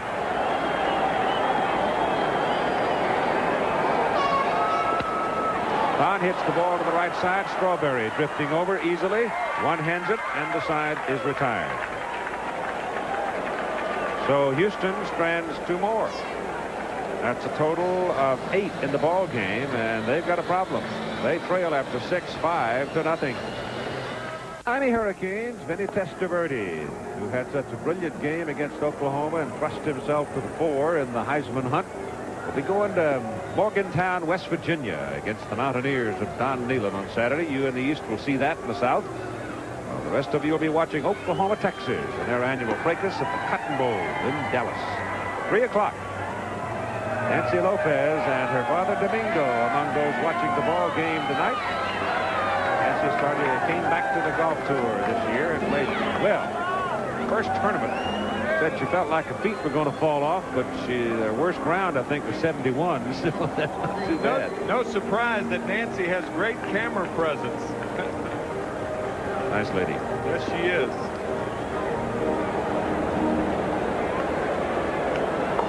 Ojeda will lead it off for the New York Mets. And right now, Bob is possessing a shutout performance against the Houston Astros. He got aboard and scored a run for them back in the 5th inning.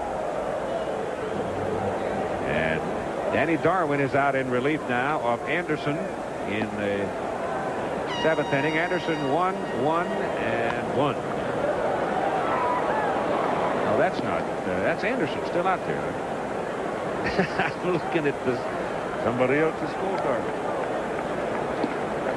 Darwin is the lone remaining pitcher in the bullpen for Houston, so I would imagine you'll get him if there's a call. But Anderson remains and still making his working again. Getting the pitcher lead off obviously dictates something. And Calhoun, the left-hander, who wrote a very nice letter. Rod was touched by it. He called him.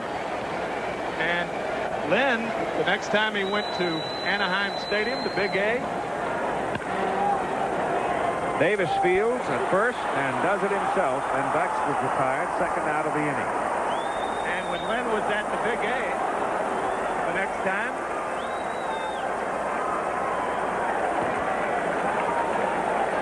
looks like Davis left the ball on the ground. Yes, he did everything right but pick up the ball. Where is it? Whoops. Everything's right. Now he finds out that'll make the blooper film right there. Went for the old head fake. I didn't see it, neither did he, until he had gotten to the bag and started to reach for it to throw it around, and it wasn't there. And now Dykstra aboard on the error. So things are just going downhill for the Astros right now. That is their second error of the ball game. The other being on a throw from Billy Hatcher in from center field. And that was pretty close. Anderson popped it to Davis. That was close.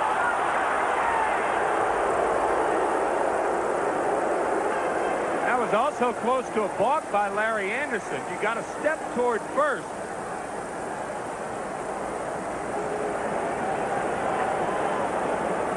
And a very, very close play. Baxter could have been out, but a close call on the balk move by Larry Anderson. Frank Pulley is the umpire on that side at first base. Goes. Pitch is swung on. Hit to the second baseman Doran. Throws to Davis at first for the out, but Dykstra going. They don't get the double play chance. 2 down now.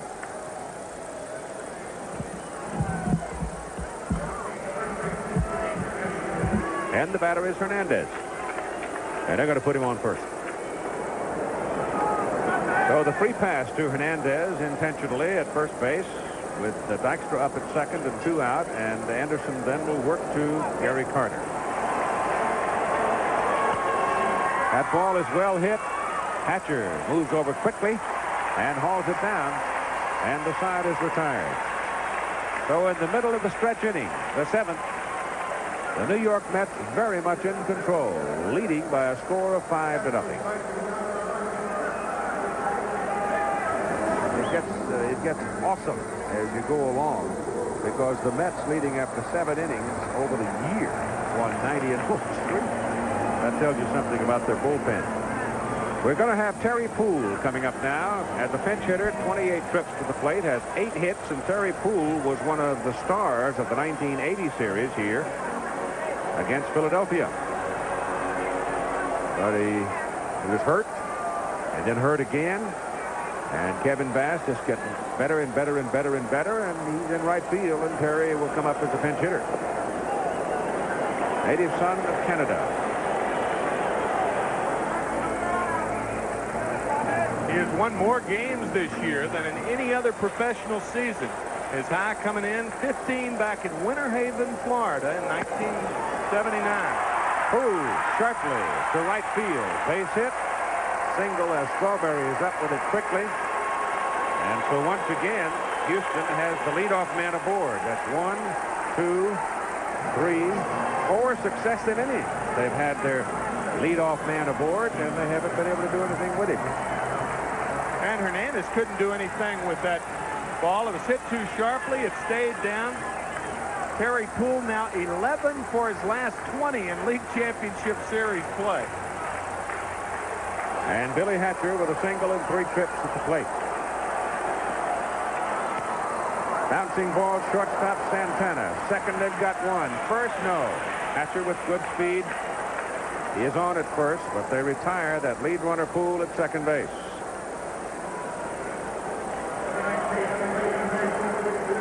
And here comes Bill Doran. He finally came up with a single to put some numbers in the hit column, a number in the hit column in the series. This in his last at bat. That's a number toward Hernandez at first. He'll do it himself. And Hatcher moves on down to second, 2 down. Well, I tell you, Ojeda took the crowd out of it early. And it has been a quiet 44,000 plus. Ojeda and Gary Carter. Gary Carter, of course, last night 0 for 4, striking out 3 times. He struck out his first time tonight, and then the big booming double in the 4th inning to score the first 2 runs of the series for New York. Now the first activity in the New York bullpen. Roger McDowell is up and throwing.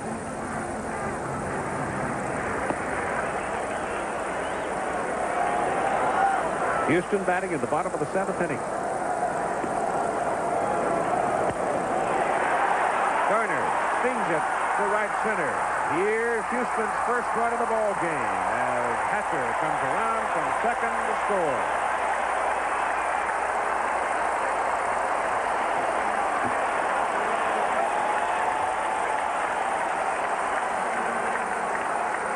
And now it's Glenn Davis.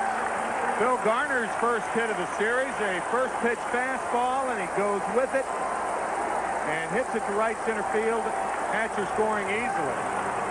Houston on the board. It is now 5-1. And Ojeda's throwing strike. Not going to give him a free pass, and that time Garner jumped it. And Davis looks at it. Off-speed pitch on the corner. I think normally if McDowell were ready, Johnson would bring him in right now, but he has not been up long enough.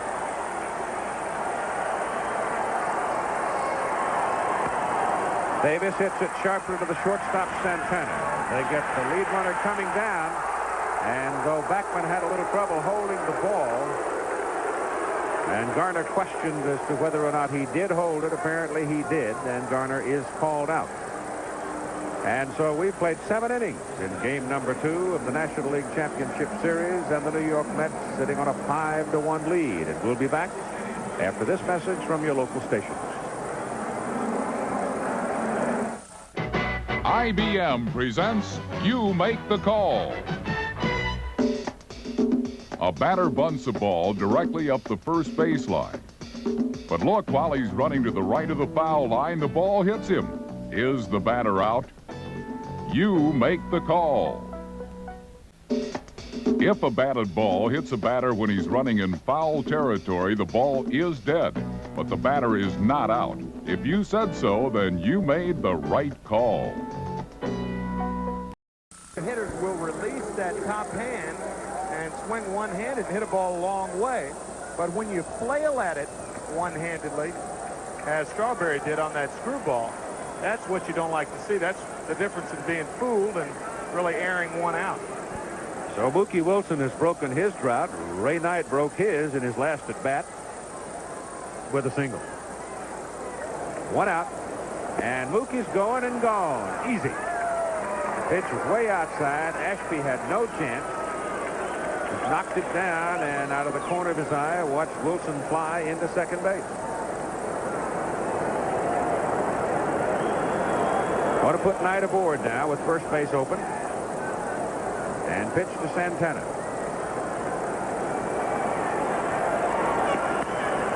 On the ground to the shortstop. Fine.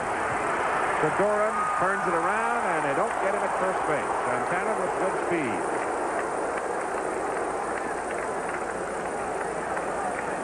This ball was not hit sharply enough to get Santana, who has about average speed.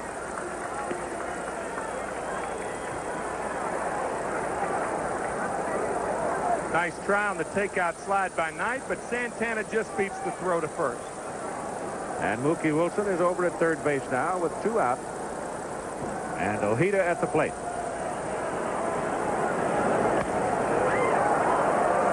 Lifted to left. And Jose Cruz makes the catch. And the side is retired. And Wilson is left at third. And so it rolls right along. Middle of the eighth inning, it is 5-1 Mets. For Houston. And Ojeda still going slow, slower, and slow. Fist. But he's really got him reaching and fishing. Kerfell now is up in the Houston pen throwing some, along with Calhoun. The Mets pen now has gone quiet. Someone with a program, and you'd see Jose's picture right there in the middle of the page. 39 years of age. He's had a brilliant career. And that's just low. One of the few players around today that lifts that front foot entirely. Mel Ott became famous for it, because Mel could also hit the ball out of town. Tadahiro O became famous for it in Japan, too. Yeah. He, too, could hit it out of town. Well, could he hit a fastball? We had a chance with the Cardinals in 1968 after the season to go to Japan and play 18 games. Played against O. He was appropriately named. You saw him swing and you said, oh. That's foul back out of play. I did a couple of all-star games, Japanese all-star games over there, and I scored a couple of times. Somewhere in the duffel bag, I've got a home run ball, a ball he hit for a home run. You know, they throw it back over there. Somebody brought the ball and gave it to me as a souvenir. Foul back again. 3 balls and 2 strikes now to Jose Cruz. 3-2 pitch popped up. There may be a play for Carter here. He waves him off, and he will make the play on it in foul ground for the second out.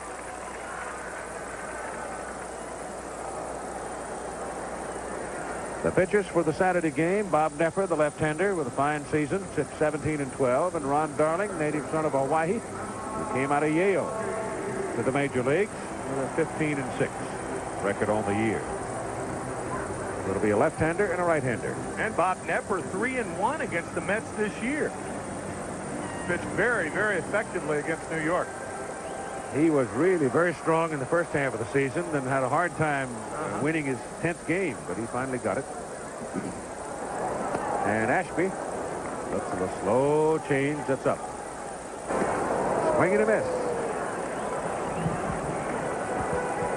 Story on Ojeda. The Red Sox, when they signed him, gave him a $500 bonus and a plane ticket to go from California up in that Santa Ynez Valley, which is one of the pretty places in the world, to Elmira, New York, to start his baseball career.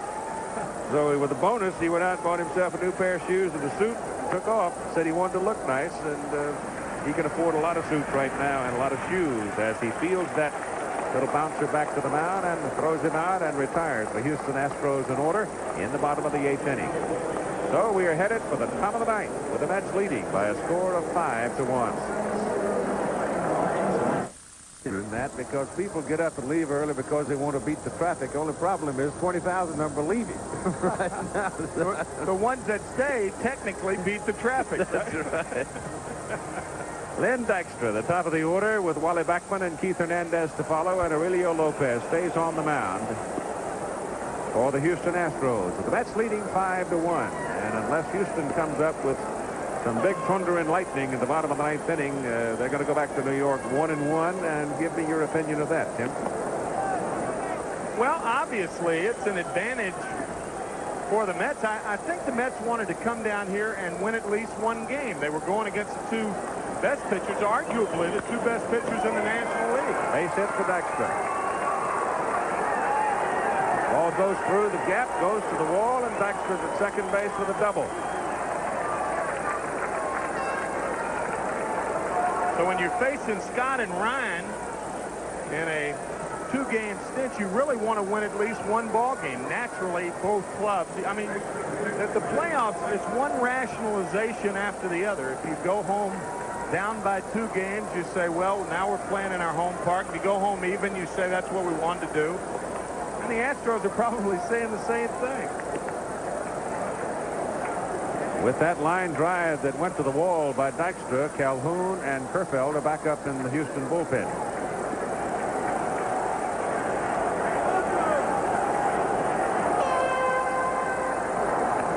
Ball is bunted, popped up, and the catcher Ashby comes out to make the catch. And Aurelio was happy to let him have it.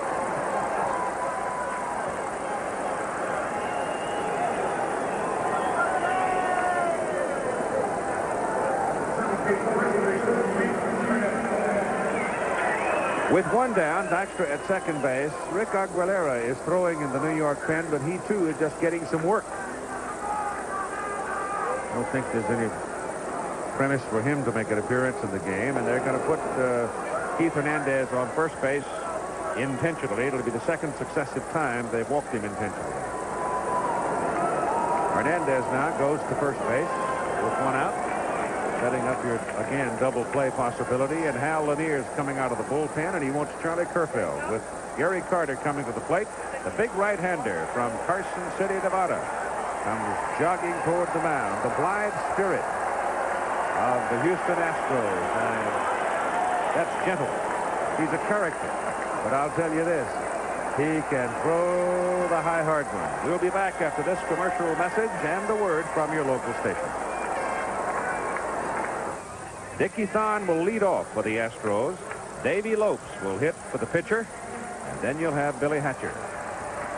Bob Ojeda really credits former manager Ralph Houck, who was a manager with the Boston Red Sox from '81 through '84, with really encouraging him and sticking with him through some tough spots. And it's interesting to note that Hal Lanier, the manager of the Astros, also gives the major credit.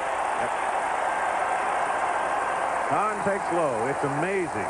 You go through the ranks of baseball people and find how many point a finger at Ralph Houck having an impact on their career. Not only their career, but their life. The major was all right. Yes, indeed. And he was, again, that pebble in the big pond. Struck a lot of people. Thon hits it sharply. Santana can't come up with it. Leadoff man is aboard.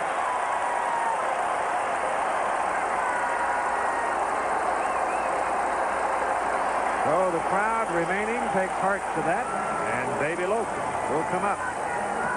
Well, you can't say the Astros haven't had the opportunities. They have had a ton of base runners all night. They've stranded 10. They have had the first runner on in 4 of the last 5 innings.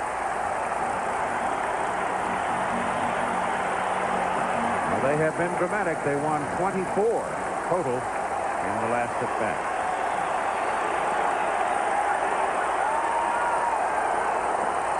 Davey Lopes came here from the Chicago Cubs, went to Chicago from Los Angeles when the Dodgers started changing their team, rebuilding. Hernandez playing in behind Thon over at first base. That's a shot. Great play. Santana over to first. Double play.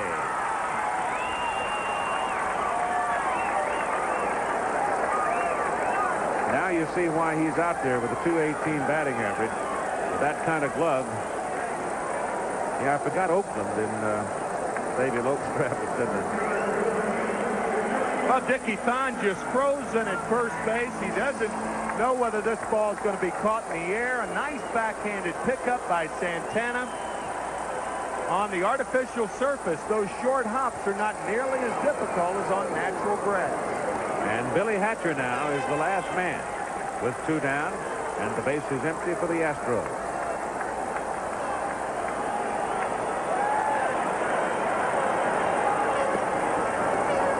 Low. Ojeda working very quickly. Tonight's game produced by Peter Lasser, directed by Craig Janoff, our technical director Rich Gilbert, associate director Dick Buffington, our technical manager Bill Freiberger. Broken bat, Ray Knight at third. This could do it.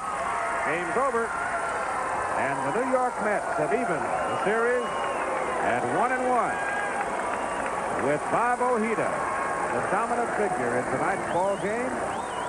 Pitching, he gave up 10 hits, but he kept them scattered, and most of them came at times when it meant nothing offensively. And so the Mets beat the Astros in game number 2 by a score of 5-1.